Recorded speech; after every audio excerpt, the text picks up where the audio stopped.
I wanted to make sure one of our first stops after the storm was to check on the pigs, relaxing. We had this tree fall in the middle of the hut, and I'm still looking for one of the sows. Wait, I think that's her over there. Oh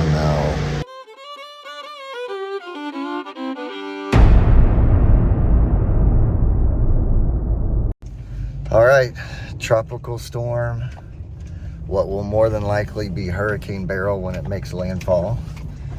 It's Saturday. It's anticipated to make landfall tomorrow, Sunday, at around noon. Somewhere in between like Corpus, maybe north of Corpus, south of Matagorda, somewhere in that area. But that little thing is changing constantly. So either way, they're saying right now for us to just be prepared for tropical storm type weather. So that's what we're doing. I'm headed to the feed store now to just stock up on everything, make sure we're good. In case, there is some sort of mass power outage, we'll be good on feed. And then we're just going to get the farm ready. Mrs. Farmer Froberg and I started working on the house yesterday, make sure everything's ready. Strapping everything down, putting everything inside, making sure generators are fueled up. And could be nothing, but could be something. So we'll see. Making sure the roof is completely patched before this storm. No leaks. As we began to prepare, our mindset was still, it's probably not gonna hit us. All the forecasts showed, we might get a little rain or something, but it showed hitting way far south of us and not hitting us almost head on like it did. So because of the storm, we're going to relocate our little summer brooder under that little barn. And that's just gonna make sure that they stay nice and dry. Luckily they, over the last week or so, they've gotten a lot of feathers, so if they get a little wet, it won't be the end of the world, but we definitely prefer that they stay as dry as possible. We were very, very busy, so I didn't get to film a lot of the preparation, but we drove T-post and strapped down all the chicken coops. So the 2 egg wagons, all of the mobile broiler coops were all strapped down. We moved the pigs to what we thought was a completely safe location. High ground. The hurricane is officially pre-soaking. But like I said, this isn't even part of the hurricane. It's just a little storm that popped up, and it's coming down good. Well, the store is still out of power from that storm yesterday. We're about 12 hours from getting the first bands of the Hurricane Beryl. But hopefully power will be restored before the hurricane gets here. If not, then it's gonna be a while. We're gonna be last on the list. So we'll see what comes of it. All right, little bands have been coming on and off all day, and I think it's gonna start raining and be raining for a little while now. Well, our power is officially out. It's been flickering, but I think it's pretty much out for good now. Our little alarm system has been giving us this though, and it's howling outside. The wind is blowing hard. Lots of rain and this weird turquoise lightning that I've never seen before in my life. So we'll see where it goes from here. Not sure why this window is blowing. I can feel air coming through it though. That's not good.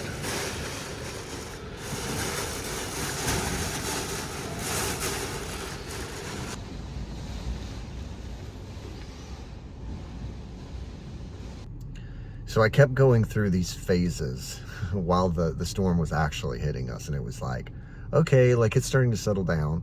Oh, like it's bad. Like this is not good. Okay, it's starting to settle down. Like our house is fine. Oh, this is bad. It's getting worse. And it kept going like that, up and down and up and down. Why is there water dripping into the fireplace? That can't be good.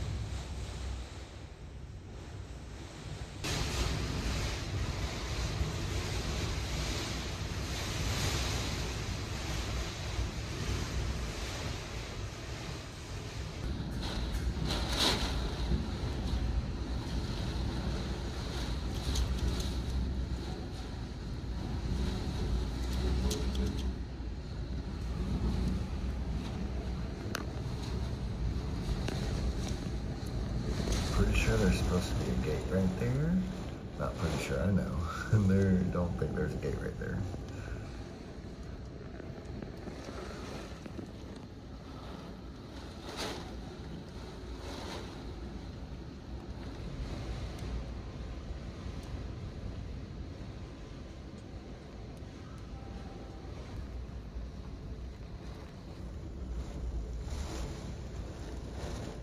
I'm not sure what that is. It's traveled a long way though, because it ain't ours.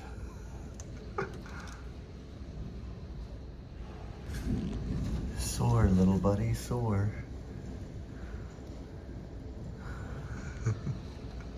Oh no.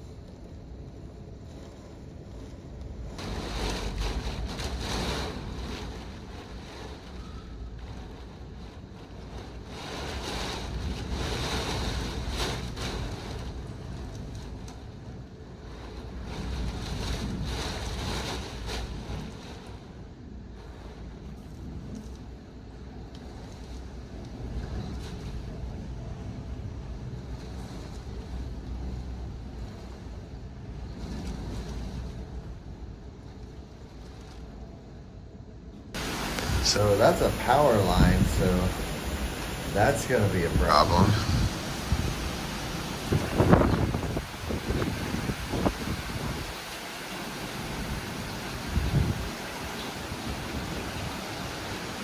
It's just at a constant.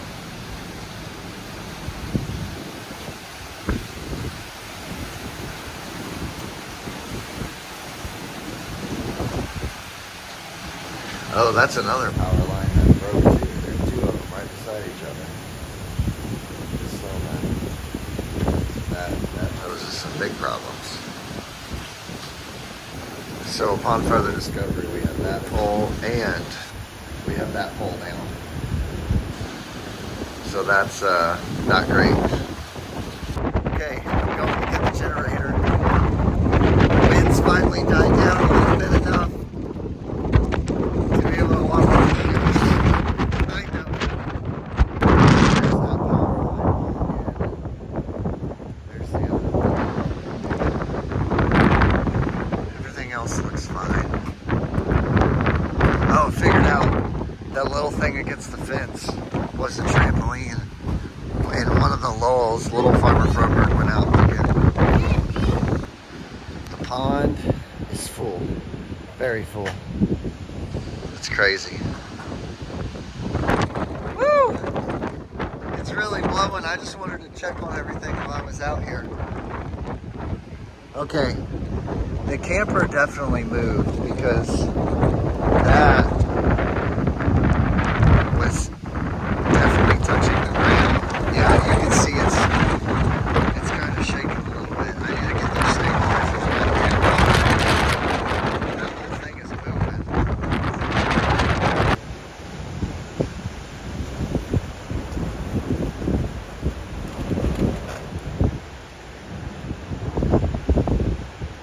Well, there's my truck.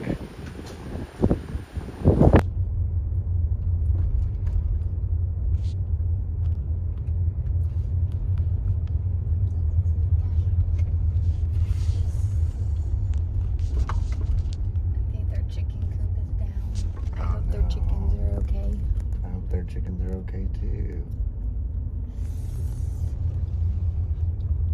The morning it was over, driving around was intense. It reminded me a lot of Hurricane Ike because there was lots of trees down on people's houses, Lots of like fence line damage, trees blocking the road. Of course, no power anywhere.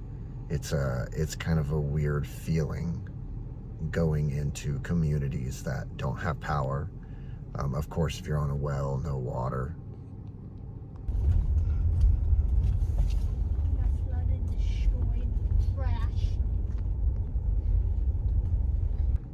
You know what? One thing that I think people always forget is how communities step up to help each other, how neighbors help neighbors, you know, communities help communities. And that is one of the positives that comes out of an event like this. We are at Mrs. Farmer Froberg's grandma's house in Lake Jackson, Texas. She had a tree fall in her backyard and lots of damage here. There were big trees blocking the road. Yeah, it was pretty bad down here.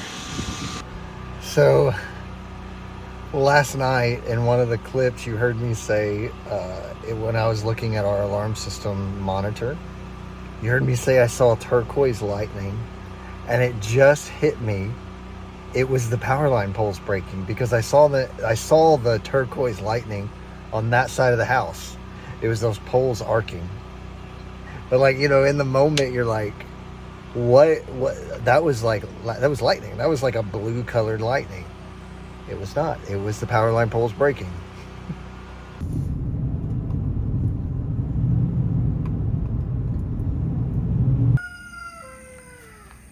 Oh, this is by Grandma's house. It missed it.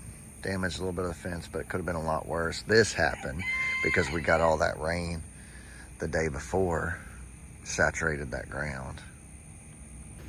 So prior to the hurricane hitting, we secured the chicken farm. We strapped down both of the egg wagons. We strapped down all of the chicken tractors with all the broilers in them. And there was no infrastructure damage there, but unfortunately, because of rising waters, we did lose about 100 chickens to drowning. I'm not gonna show it. But this is part of raising birds, especially on the Gulf Coast of Texas. It happens. You can create a perfect system, but ultimately, you know, no system is prepared for a hurricane. We hate it. It's part of it, though.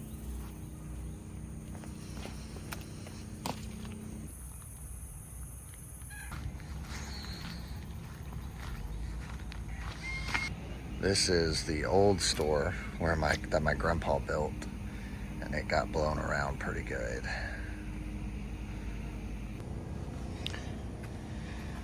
The dinosaurs survived, which we were very happy about, of all things. Everything's fixable, right? Everybody's safe, so nothing we can't fix. So we're making these here to stand the Christmas trees up. These are little kickstands. I'll have to go one by one. Here it is, day after a hurricane, and it's pouring. We're at the hardware store getting kickstands for the Christmas trees, and pouring down rain. Well, the only thing left to do is clean up, but lunch first. Got some Stanton's burgers and jalapeno poppers, some drinks on ice, and the only way we can have cold drinks right now. Then we'll get started.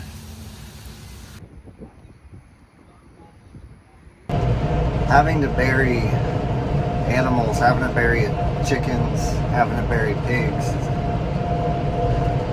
it's not great. But it is, you know, it's our responsibility to care for them. We are their stewards. Unfortunately, with natural disasters like this, it's part of it. We did everything we could to prepare for that. But sometimes it happens. It's not great. Man, look at the water line on that mulch. That's where the water came up to there. Mustang Bio is still pretty high. Gonna be careful here to make sure that I stay absolutely on this road. Man. It can be frustrating as a business owner when you can't open for business, but we tried to remain positive and just make as much progress on everything else as we waited for farm power to come on. We definitely had obstacles that we had to overcome. But ultimately, eventually, the power would come back on. So this right here, one of the major things. Now, I know what you're thinking. This looks bad, and don't get me wrong, it is. However, all of these trees will make it, right? It's not like it's a huge financial loss. We just have to go in one by one. We've made a whole bunch of these little kickstands, and we'll go in one by one and stand them up. Now, if you're one of our Christmas tree customers, I assure you, this will not affect the quality of our trees. It just means that the next 7 days will be spent standing up Christmas trees. There we are, good as new. So, made all the kickstands. Now we just go tree by tree, laying them out ahead of time, standing them up. It's probably 7 days worth of work here.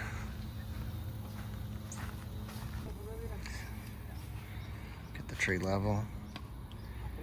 Overcompensate a little bit because it'll move back. It'll kind of pop back into place.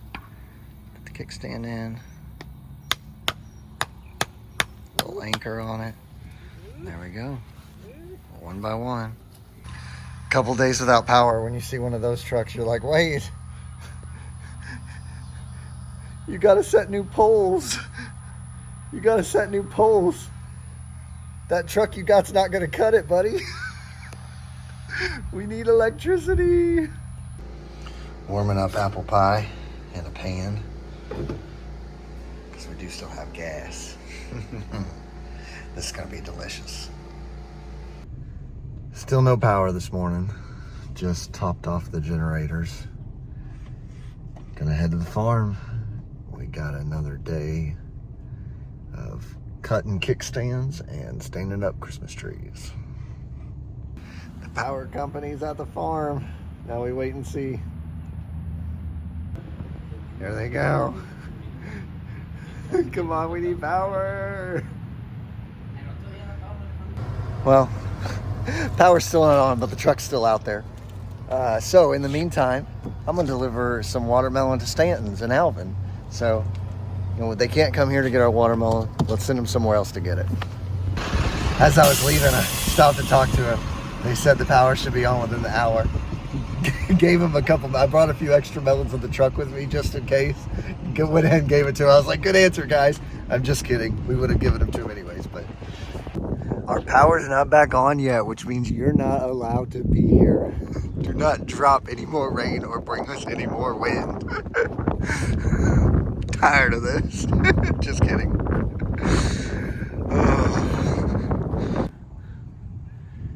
Another storm coming in. Just need a little more time to stand these trees up. It's about to start raining good here.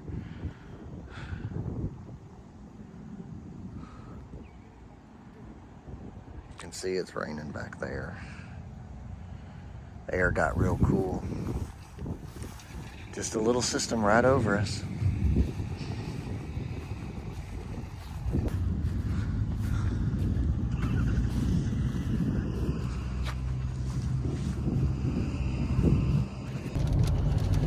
Like a little post-hurricane rain. I don't think it...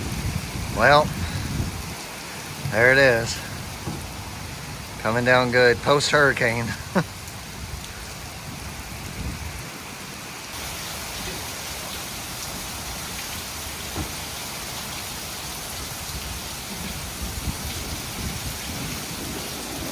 Well, they're still there waiting. No power yet.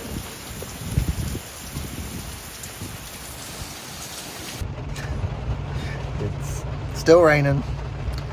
We have remained resilient and as positive as possible during this. But to get the rain and the storms before the storm and now to get them after, brutal.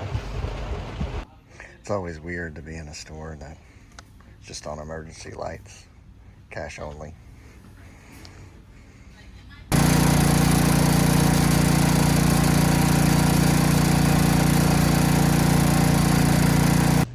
don't have power at the house, but we do have power at the farm now. Those trucks did end up staying last night and got everything turned on, so it's exciting. We had originally planned this week, because Texas FFA convention is going on in Houston, to give every Texas FFA member that came to the farm a free fried pie. We're having to pivot because we did lose a lot of our pie fillings with the power outage, and so we're gonna do some free slices of watermelons. So hopefully Texas FFA members from across the state will be able to come today and tomorrow and experience some of our homegrown watermelon. Now, as I make this video, the power is still not on at my house, but we do have power at the farm, which is great. I was just on the Weather Channel, and I talked about how optimistic we are and how as a people we are strong and resilient, and how there might be damage, but you know, we will make it through. But there is still the feeling in our guts. You know, I hate the loss that we did suffer. You know, the Christmas trees can be stood up, but the animal loss is tough, and it's one that sits with me, and it's one that we'll learn from. We need to do better. You know, we need to make adjustments to our systems. You know, we think about pasture raised being the answer, and we still believe that that is the answer, to raise the livestock the way we want to raise them. But during natural disasters, we need to take extra precautions and go overboard. We want that loss to be zero. We don't want it to be 1%, 2%, we want it to be 0%.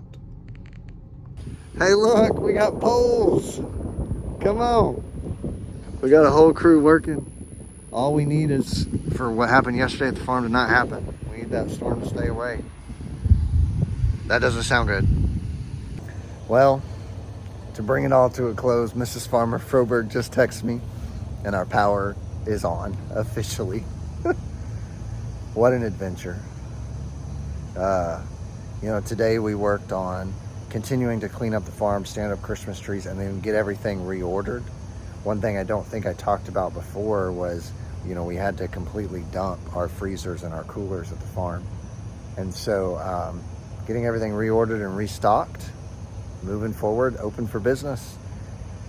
Lesson is to always be prepared for the absolute worst. I'm gonna say that we beat Hurricane Beryl. If you were affected by Hurricane Beryl, our thoughts are with you, our prayers are with you. If you haven't received power back on yet, we hope you do very soon. I really appreciate everybody watching this video. I went back and forth on including certain things, but I didn't feel like I wanted to hide anything, right? During this type of event, we can't blame ourselves for certain things. And so I decided to put everything in here. Everything in here is what happened. This is our Hurricane Beryl story. So please consider hitting that subscribe button. We post regular farm vlogs and farm tours, and even some educational and tip videos. So thanks for watching.